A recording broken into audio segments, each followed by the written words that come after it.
5 बोट न लावू शकत, 5 बोट.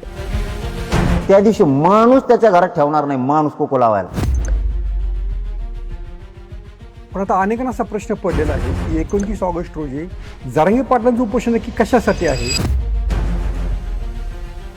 मग असं काय बिघडतं की दर 3-4 महिन्यांनी जरांगे पाटील हे उपोषण दिसतं?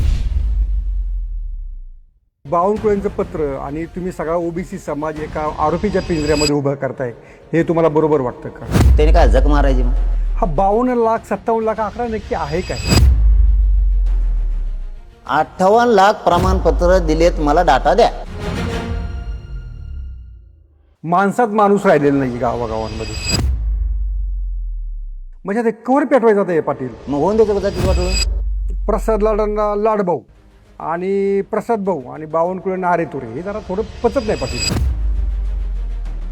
पाटील याच शिंदे आणि फडणवीसांनी तुम्हाला 2-3 वेळा गुलाल उधळायची संधी पण दिली होती. म्हणून मुंडकी मुडीचा काय पाटलांची डिफेंडर कुणी दिली बाबा? काय पाटलेला एवढं आता आली? दिली काय याची? अरे आता आलता पाठीमागच्या आठवड्यात एकदा, ते मला माझं 28 कोटीची गाडी तिच्या हिंडा. मग तो फाशीच घेतो का कळून ती?